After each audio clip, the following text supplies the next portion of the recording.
I'm going to be sharing with you in this video the most important time to ignore fear. I would say that personally, ignoring fear is always important, but there's going to be certain times in your life, in my experience, that I've noticed when it's most critical and most essential to completely dismiss and ignore fear of any kind. Okay, and I'm going to be sharing with you when to do this, when to watch out for this, so that you can stop repeating the mistakes that you know in your heart is just not, you know, in your heart and soul is not helping you to go where you want to go, and it's not beneficial to anybody. Let's be honest, when you're in fear, it helps nobody. Okay, so let's talk about when is the most important time to ignore fear completely. So if you're new to this channel, what I want you to do is I want you to hit that subscribe button. I want you to hit that notification bell. Also, if you want to work with me one-on-one personally, all the details for that will be down below. There's two ways to work with me right now. The first way is through email coaching. The second way is through single sessions. Now, the first thing that I want to share with you in this video is to understand that not believing in fear is always important. You know, always. That's just, I want to make that abundantly clear. Not believing in fear is always important.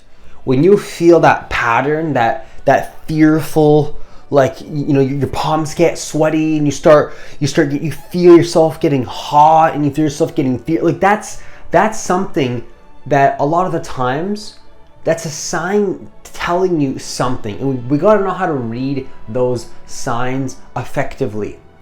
You know, one thing that I used to do is I would allow that sort of fearful response in my body to start dictating the direction that I'm going in my life. Because here's the thing, is that what's happening is that oftentimes we're already going in a certain direction. We already, like that's just how life is. You're just going somewhere.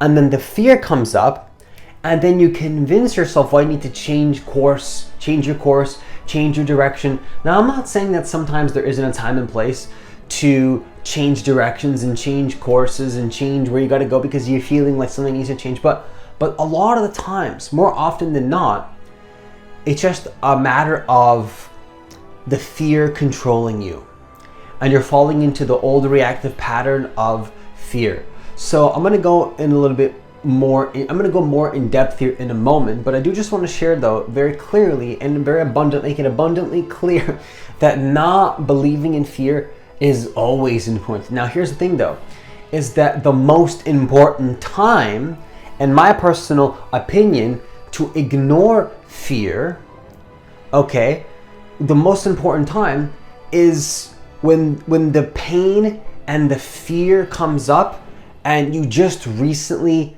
kind of made a decision to go in a certain direction, right? Something like, let's just say recently you made a decision to go in a certain direction, okay? And you're noticing that things are changing. You're noticing that your reality is finally starting to change a little bit, and things are, you know, maybe not right away changing, but it's starting to move forward. You're starting to notice results, even if it's 1% of that result, right? Now, what's happening though is that usually some kind of very strong fear response or some pain response will come up. Now, what I want you to understand is that in that moment, that's the most critical moment to make a decision to stay in alignment with the previous decision that you've made recently. Okay, because this is about commitment. This is about devotion. This is about, I could even say, love. That's I know it sounds cliche, but that's what it is. That's what love is. Loving yourself is you made that choice. You know that it's in your best interest. It's not about the pain, because the pain is the past. That's the pain. The pain is the past. That's the pain. So when the fear and the pain comes up and you recently made a choice, do you think that's random? No. You want to see it from the perspective of, I mean, you can see it as a universal test if you want to see it in that way, but really what's actually happening though is it's just an old energy. And you're going to have to take responsibility and choose, I say it on purpose like that, to see it in a way that's conducive to where you're going. So that means that you choose to say that, no, that's just the past, that's not me, that's not how it is. Delude yourself a little bit in that sense. Ignore the fear and understand that that fear is lying to you. It's not in alignment with who you're becoming. So when that fear and the pain comes up, the most important thing for you to do is to completely dismiss it and ignore it. Dismiss it and ignore it. Just ignore it completely. And the often rebuttal that people give me, and I don't want to say it again, but I'm going to say it again, is like, oh, but what if I'm running away? Friends, you've said that before. I'll say it again. I'll say it again, and I'll say it again, and I'll say it again. It's like, but what if I'm running away from the fear? No, because think about it. You're feeling it. You feel the pain. You feel the resistance. It's impossible to in the bigger picture of your journey to not feel the fear. Does that make sense? You're already feeling it, but what you're doing is you're ignoring it in the sense that, and when I say ignore, I'm not saying to reject your emotions. I'm not saying to repress your emotions. You want to know what would be repressing your emotions? It would be to believe in the fear. Because it doesn't feel right to believe in the fear, but you're convincing yourself that it does. So what you're actually suppressing and repressing is your desire, the direction that you're going in. And then that's when the fear controls you. So people think that to ignore fear and to move forward towards your desired reality is emotional suppression, it's escapism. No, not in my opinion. You want to know what the real escapism is? Escapism from going towards your desire. People escape from their heart's desire. That's the real escape. You want to know what escapism is? Is running away into the pain. Staying small, staying contracted, staying in pain, that is the escapism. Think about it. Isn't that the real escapism? Isn't the escapism to stay small and contracted and say, oh, I can't do that thing that I was going to go do. And you forget all about your desires as if they never even existed. And what happens is that when you do that, you slowly but surely close down into this, what I call the veil. I didn't come up with this, but the veil of forgetfulness. You forget all about your desires. You forget all about your desires, all about your alignment and where you're going. You forget all about it. And you stay stuck there for who knows how long.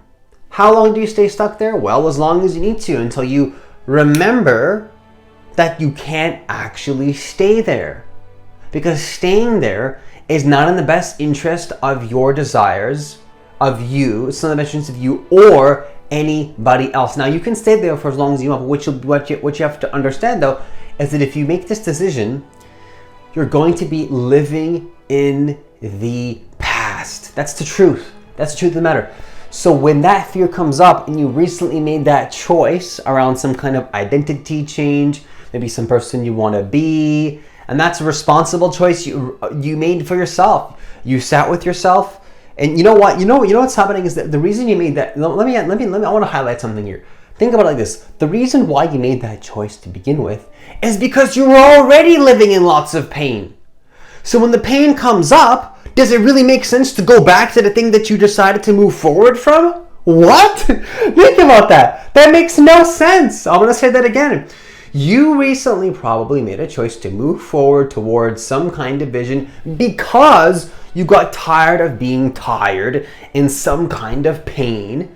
And then that previous pain comes up and then you go back to it. That makes no sense. That literally makes no sense. What you're doing is you're contradicting the decision that you made. And you have to have discernment here, because discernment is realizing the difference between understanding that pain, that resistance is the past. Think about it. Think about what I'm sharing here with you is very important, because that is the very critical difference between you getting what you want and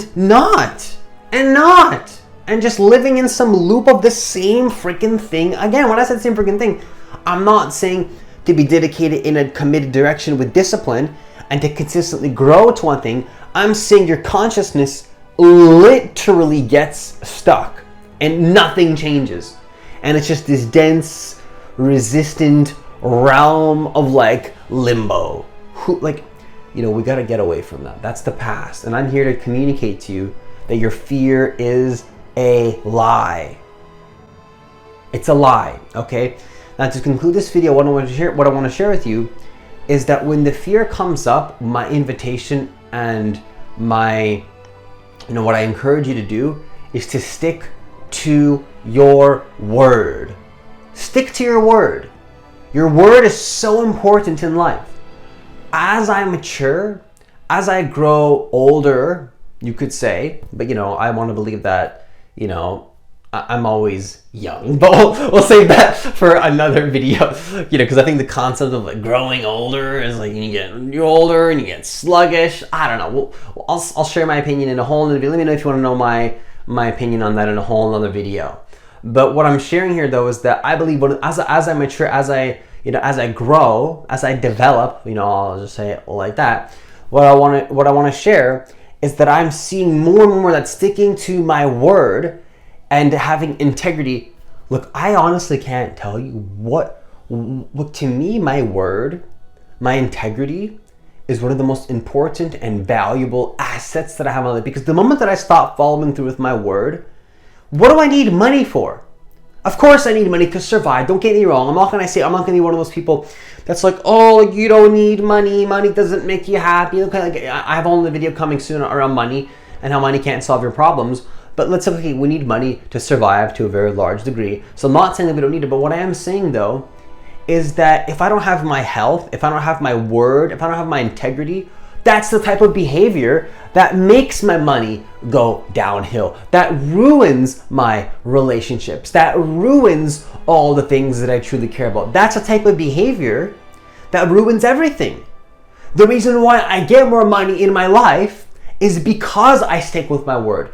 The reason why my health personally gets better and I notice that my health becomes better, I become more vibrant, I become more alive, I literally feel more alive in my body, is because I stick to my word. The reason why my relationships get deeper is because I stick to my word. And if I don't stick to my word and I lose integrity, that's when I notice everything goes downhill. And I've seen the contrast of both. So it's like, okay, that's maturity, that's intelligence. And I don't say that from places of arrogance. I'm not saying I'm more intelligent than you or I'm better than you. Everybody has this within them. But what I'm saying is that in my experience, through contrast, I've noticed that actually not sticking to my word is one of the worst things, it's the most damaging and the worst things that I can do. And the more that I don't stick to my word, the more that I lose trust. And it goes like this. It's a downward spiral, right? The more that I don't stick to my word, the more that I don't stick to my word. And the worse it gets, and the worse it gets. I really understand now from a holistic perspective why the poor get poorer and the rich get richer. The way that I see it, and that's just the concept, not just for money, it's almost like it's a concept that's universally, you could be applying that to, as you develop more, you develop more. As you get more intelligent, you get more, your intelligence builds on top of the intelligence and on top of the intelligence.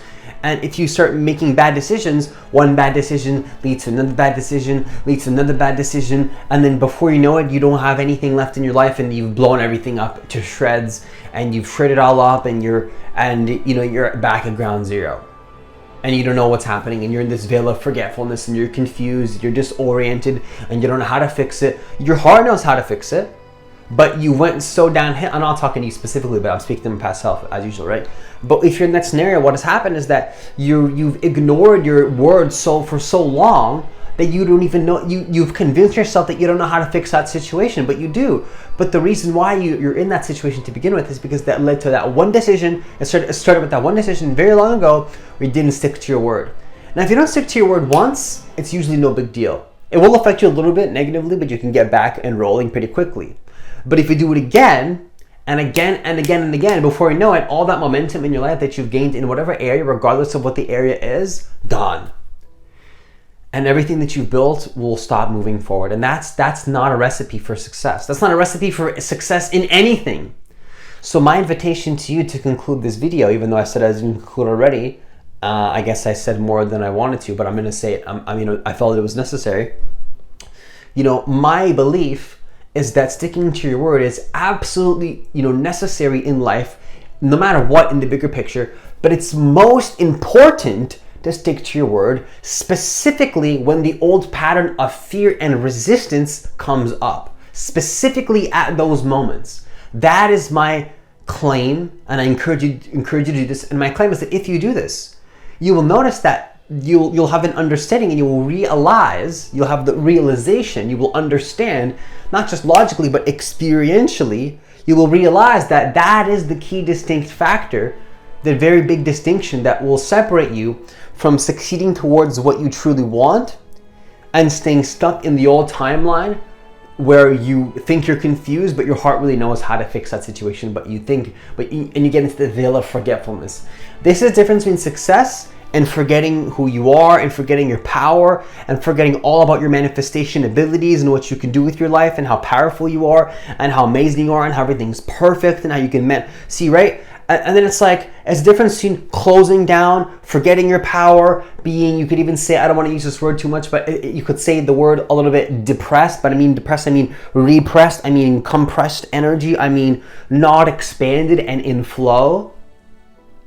It's the difference between that and expansion, success, alignment, feeling connected, feeling powerful. Do you want to feel all these things in your life? Do you want to succeed in your manifestations? Do you want to build powerful relationships? Do you want to succeed in whatever it is that your heart wants? When the pain comes up, stick to your word, okay? And with that, I conclude this video. Once again, if you want to work with me one-on-one personally, the only two ways to do that right now is number one, through email coaching, number two, through single sessions. That's the only way to work with me currently right now. So if you're interested in either of those things, the details for both of those will be down below in the description and in the comments as well, as usual. As always, enjoy the rest of your day, and I'll see you in the next